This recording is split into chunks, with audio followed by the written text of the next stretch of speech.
Ano ang biblikal na kahulugan ng worship service? Pag-usapan po natin yan sa devotion natin na ito. Magandang araw po sa bawat isa sa inyo. Welcome back to our 365 Daily Devotions Seminary Edition.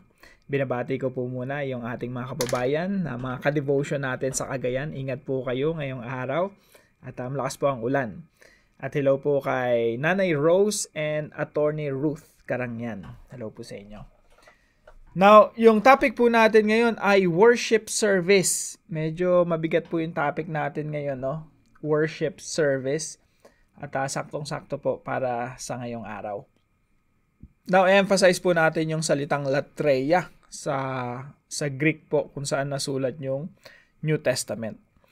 Now, sabi po dito sa Romans chapter 12, verse 1, "Therefore, I urge you, brothers and sisters, in view of God's mercy, to offer your bodies as a living sacrifice, holy and pleasing to God. This is your true and proper worship." Tandaan niyo po yung salitang worship. Yan po ay latreia sa Grego. Kaya nga mga kapatid, isinasamo ko sa inyo alang-alang sa mga kahabagan ng Diyos na inyong ialay ang inyong mga katawan, living sacrifice, na isang handog na buhay, banal, nakasiyasya sa Diyos, na siya ninyong makatwirang paglilingkod. Yang paglilingkod po na yan, service, minsan po ang translation ay worship, sa Greek po niyan ay latreia. Now, pag-usapan po natin dito sa devotion natin na ito, na hindi natin masyadong naiintindihan actually yung worship or yung service sa New Testament. Iba na yung pakahulugan natin. So, ang gagawin natin ngayon, babalik tayo sa New Testament. So, medyo a little bit technical yung usapan natin kasi may mga bibisitahin tayong mga Greek words. So, New Testament understanding versus modern misconception. May mali tayong pagkakaintindi sa pagkakaunawa ng mga New Testament believers. So, the Greek words for worship are latreia and liturgeia. Bukas po, meron pa isang word, no? Abangan nyo po yan.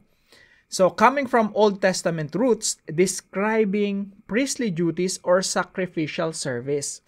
So, yung latreia po, yung salitang worship or service, ginagamit po yan ng mga Levites, ng mga Levita. Pag nag-aalay sila sa temple, nagsasakripisyo sila ng hayop, mga rituals doon sa loob ng temple.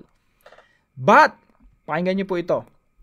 The Apostle Paul in Romans 12:1 applies worship as offering one's whole being to God, a continual act of service without end. So, ano nangyayari dito? Si Apostol Pablo, ginamit niya yung salitang latreia na ginagamit yung worship na ginagamit doon sa templo dati. Yung mga Levites, nag-aalay ng ng hayop. Pagkatapos doon, tapos na yung ritual nila. Pero sabi ni Apostol Pablo, teka, hindi natatapos yung worship. Yung worship, ang inaalay mo yung sarili mo, living sacrifice. Dati sa Old Testament, ganun ang ginagawa sa templo. Pero ngayon, ang inaalay natin yung sarili natin as living sacrifice. And yung service tsaka yung worship, it doesn't end. Without end, walang katapusan, hindi natatapos yung worship service. Pero sa modern times po, ang worship service naka-schedule ng Sunday, no? 8 to 10 ng Sunday, or first worship service, second worship service, third worship service, fourth worship service, depende sa mga schedule ng malalaking mga churches. Pero mga kapatid, yung worship service o yung worship or service, minsan depende sa translation, yung latreia, sa pagkakagamit sa New Testament, lalo na dito sa Romans 12:1, ang iaalay mo yung sarili mo sa Panginoon and you do it every day for the rest of your life. That is worship service. Hindi po kagaya na ngayong panahon natin ngayon, yung modern misconception natin. So, true worship is not merely a scheduled activity on Sundays, but rather a life of service and continuous obedience to God every day without end. Yan yung tamang pagkakaunawa ng worship service. So, ito po yung ilan sa ating mga katuruan ngayong araw. Number 1, worship service is offering oneself to God. Yung worship or service, Depende sa translation. Sa Tagalog kasi paglilingkod. So that's service. Dito naman ay worship. Pero sa Greek po niyan ay latreia. Yun lang po yung word na ginamit doon. At ang ibig sabihin nito sa lingwahe ni Apostol Pablo, it means offering yourself, your bodies, as a living sacrifice, holy and pleasing to God. So, ang ino-offer mo sa Panginoon, pag sumasamba ka, yung sarili mo. Yung worship service kasi natin ngayon, yun yung ginagawa pag Sunday eh. Yung papalakpak ka, tapos kakanta ka, tapos makikinig ka ng sermon. Pagkatapos ng worship service, tapos na yung worship service. Pero sa New Testament, hindi natatapos ang worship service kasi ikaw, sarili mo yung inaalay mo. At pag inalay mo yung sarili mo ng buo, hindi pang Sunday lang, kundi araw-araw for the rest of your life. You offer yourself as a living sacrifice. Kaya worship service is offering oneself to God. So pag in-offer mo yung sarili mo sa Diyos, hindi lang naman pang Sunday yun eh. Hindi lang naman pang Bible study, prayer meeting yun eh. It's offering your entirety, yung kabuuan ng pagkatao mo. Kaya sabi rito, I urge you, brothers and sisters, in view of God's mercy, to offer your bodies as a living sacrifice, holy and pleasing to God. This is your true and proper worship. Napakalinaw po, no? Mukha bang pang Wednesday evening lang to pag may prayer meeting or pag may Bible study o araw-araw to at hindi to natatapos. Pangalawa po, worship service is not limited by time. So, hindi siya limitado ng time na pang 8 to 10 lang ng Sunday.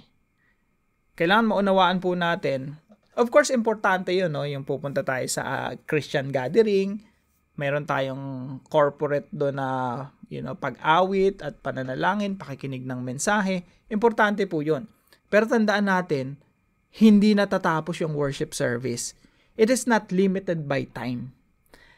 Pagpunta mo doon sa Christian gathering, pagkatapos nun, uuwi ka na sa bahay mo, pagsamba pa rin yun. Yung pakikitungo mo sa pamilya mo, yung gusto mo nang magalit doon sa asawa mo, gusto nang magalit sa anak mo, gusto mo nang murahin, pinigilan mo yung sarili mo, teka, pagsamba to sa Panginoon, hindi ko pwedeng murahin yung anak ko, hindi to kalugod-lugod sa Diyos. At that time, you are worshiping God because you're considering God at that time.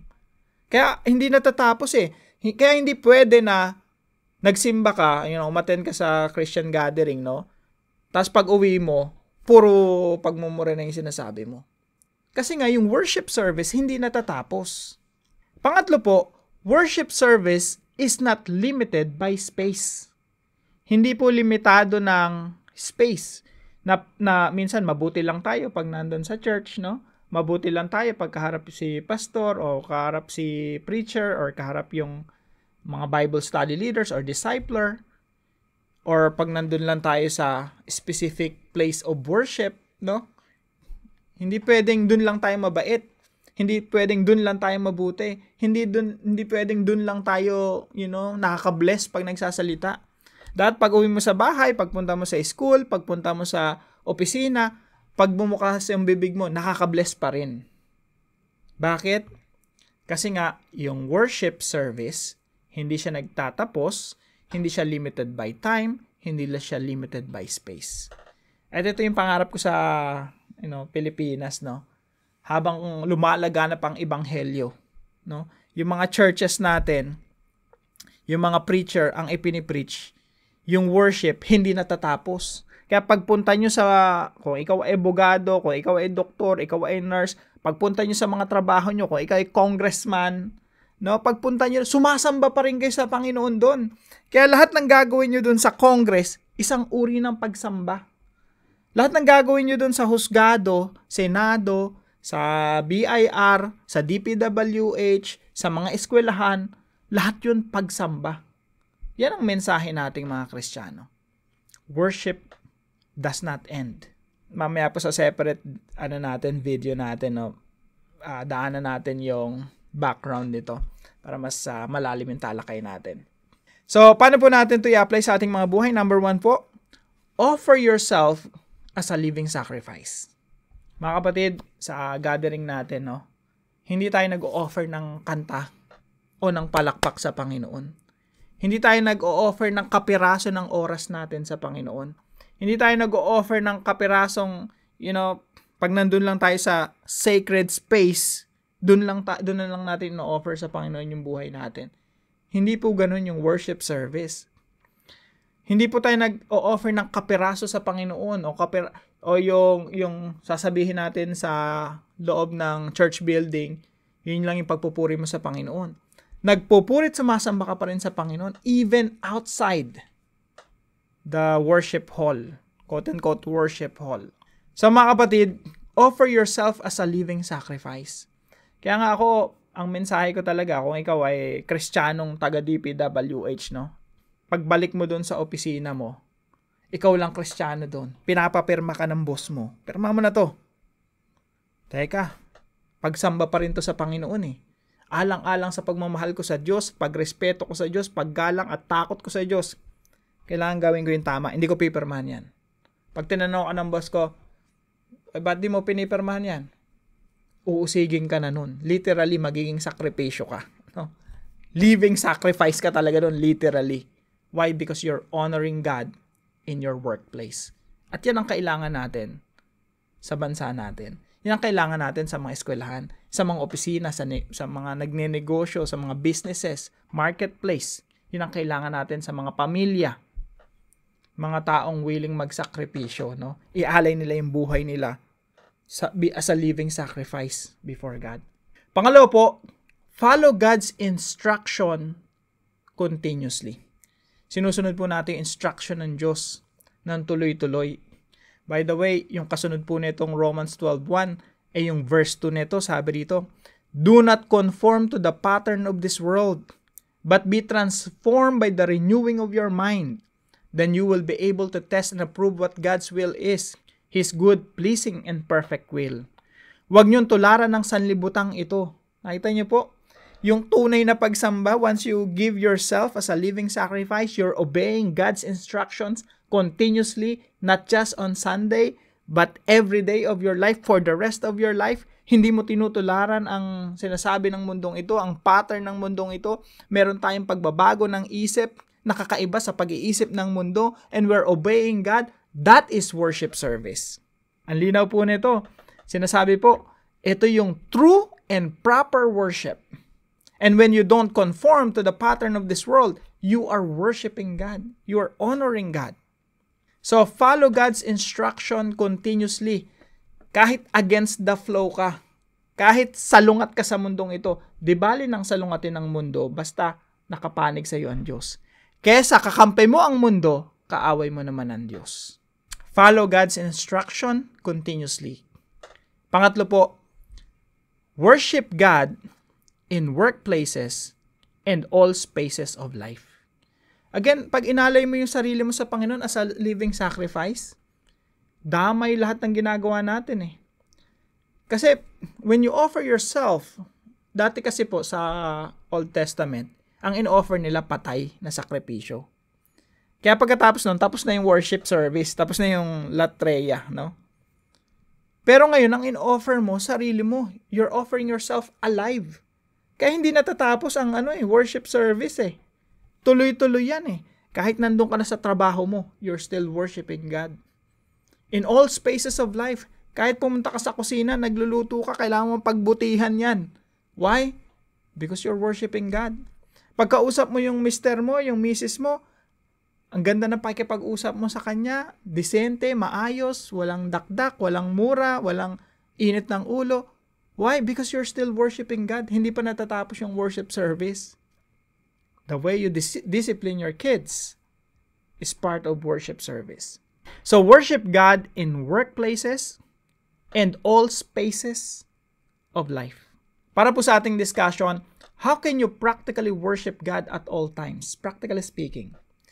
Pag-usapan po natin yan sa ating mga discussion groups. Tayo po yung manalangin. Father God, You are worthy of all worship, not just in moments, but through every breath of my life. Teach me to offer myself to You as a living sacrifice, holy, pleasing, and fully yours. Help me remember that true worship is not confined to a time or place, but is a continual act of obedience and love. Whether I am at work, at home, or anywhere else, may my life reflect your glory.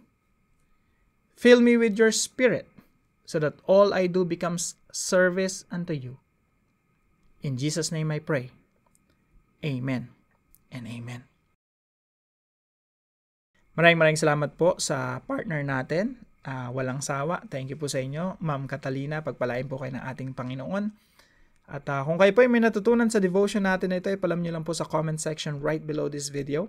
And please don't forget to share this devotion to your family and friends. God bless you po. See you po tomorrow 5 a.m. dito sa ating Daily Devotions.